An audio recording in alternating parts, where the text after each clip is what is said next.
everybody, DJ Yokley with you again for another episode of The Mental Game, brought to you by Insight Clinical Counseling. And we are joined, as always, by Erin Murray, who is here to give us a little bit of expertise. And today, Erin, we're going to talk about burnout. What are some of the signs that students, as well as athletes, as well as parents and coaches, can be looking at for burnout, not only this time of year, but all year round?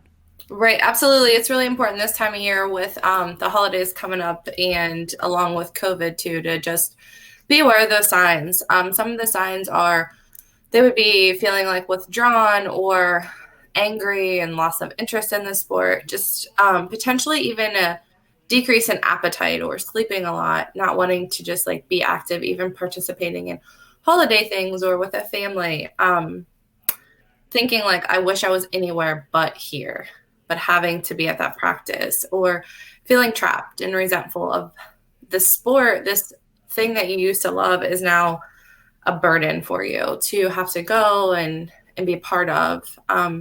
Feeling more anxious or more nervous when you're going to practice, a little bit being uncomfortable in that setting, even feeling defeated, like you're working really hard, but you can't seem to find your balance or your pace, and you're just feeling like nothing you do is enough. So when you look at this, there's a huge difference between just being in a bad mood and going through burnout in a sport. Can you identify the difference? Are there signs that really show you, okay, this is just being in a bad mood one day, and this is something to be really concerned about? Right. I think the difference would be the duration of the anger, the frustration, the resentfulness. And if it's lasting longer than, I'm tired, I woke up on the wrong side of the bed today and it's not a great day, versus all week, all month, I've been feeling this way.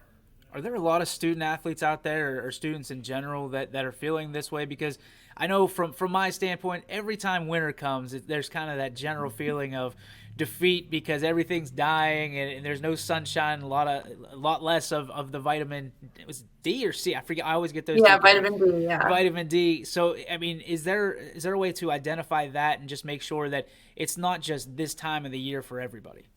Right. The difference there would definitely be because this, say basketball or wrestling is your sport, and that usually brings you, like, makes the winter time go a lot faster, but you're just feeling like dragging your feet, really, really struggling to keep that motivation up for going to those practices.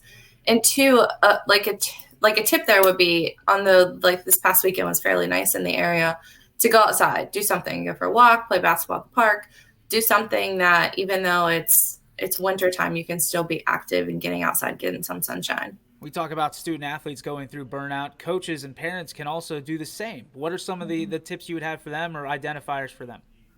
In terms of coaching, I would definitely say if it's becoming just a really big burden and feeling resentful, because as a coach, you think potentially they've played their whole life and then they transition into coaching. So there's a huge, huge area for burnout there.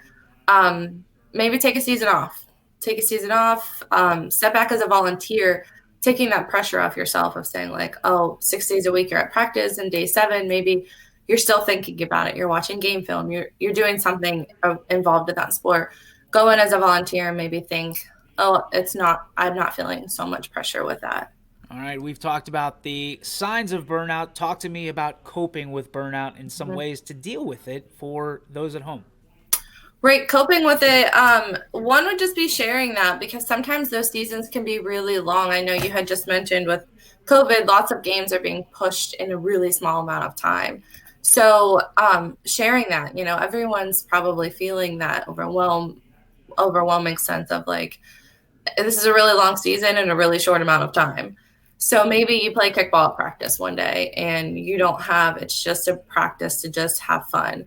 Or doing something else, right? Maybe the one sport is your focus, and that's maybe you want to go to college, play that for the longevity, but do another sport just for fun. Some competition, try a school play, do something that is different, that is just for fun. There's no pressure, there's no expectations.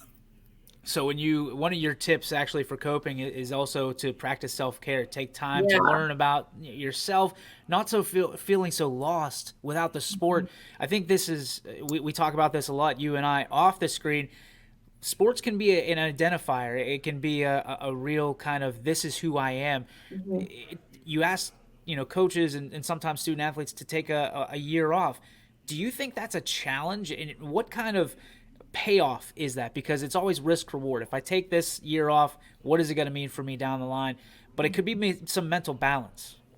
Right, absolutely. Mental balance is huge there. And in terms of risk reward, while it probably feels really defeating or it's a bummer at that time having to take that time off, but maybe you learn like those like feelings without that, you can go to love the sport again. So without it, it's like I can appreciate it more with it versus like, oh, I have to go to practice again or I have to try like doing those things. Just taking some time away can really put things into your perspective.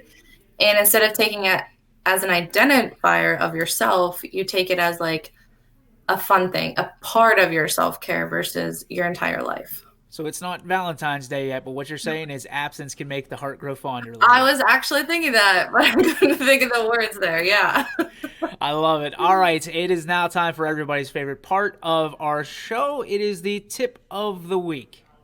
Okay, so this one was a tough one because it doesn't really, in terms of sports, we think of winning. We have more points than they do, whatever that is there. But winning doesn't always mean a scoreboard. So it's maybe it's a personal record or a team goal of we're not going to win or we're not going to lose any home games this year, and you beat that. You might have lost every away game, but you beat that team record of I'm winning every home game, or just setting those small achievements so that the really big ones are appreciated along the way as you meet your personal goals or small team goals.